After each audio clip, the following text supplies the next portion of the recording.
आप सभी को मेरा सादर वंदन। मेरा नाम है विकास चौधरी। दिल्ली के ओल्ड राजेंद्र नगर में हुए कोचिंग हादसे को लेकर सुप्रीम कोर्ट में आज सुनवाई हुई। सुप्रीम कोर्ट ने इस मामले को लेकर अपनी टिप्पणी दी है और जस्टिस सूर्यकांत की बेंच ने कहा कि दिल्ली में प्रतियोगी परीक्षाओं से जुड़े हुए कोचिंग सेंटर्स अब डेथ चैम्बर बन रहे हैं और ये कोचिंग सेंटर्स छात्रों की जिंदगी से खेल रहे हैं। एक बार विस्तार से जानते हैं कि ये मामला सुप्रीम कोर्ट तक कैसे पहुंचा और आज इस मामले में सुप्रीम कोर्ट ने क्या कुछ कहा।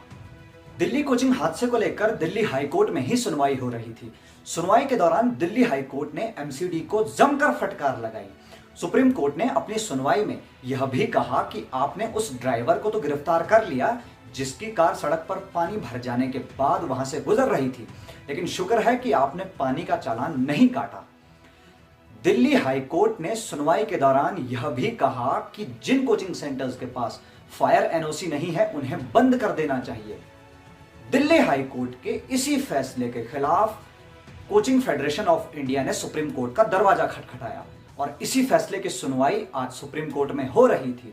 सुप्रीम कोर्ट ने सुनवाई के दौरान कोचिंग फेडरेशन ऑफ इंडिया को भी जमकर फटकार लगाई और कहा कि यह तो बड़ा संवेदनशील विषय है और आप इसके विरुद्ध सुप्रीम कोर्ट तक आ गए। सुप्रीम कोर्ट ने कोचिंग फेडरेशन ऑफ इंडिया पर 1 लाख रुपए का जुर्माना लगाया है।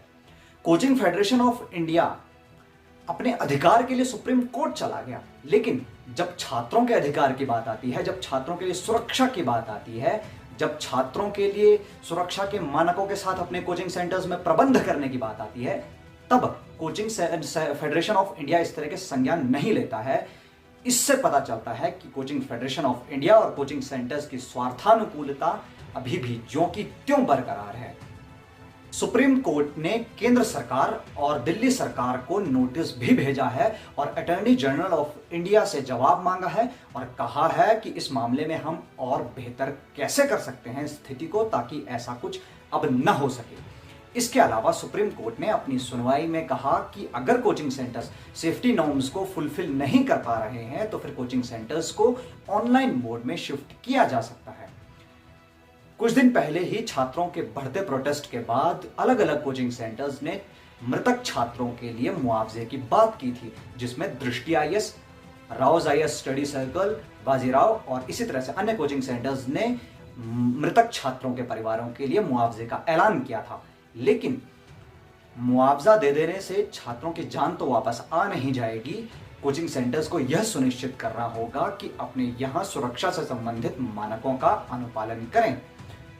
क्या हर बार कोचिंग सेंटर्स इसी तरह से मुआवजा देकर अपना पल्ला झाड़ लेंगे? क्योंकि ये कोचिंग सेंटर्स छात्रों से ही करोड़ों रुपए कमाते हैं।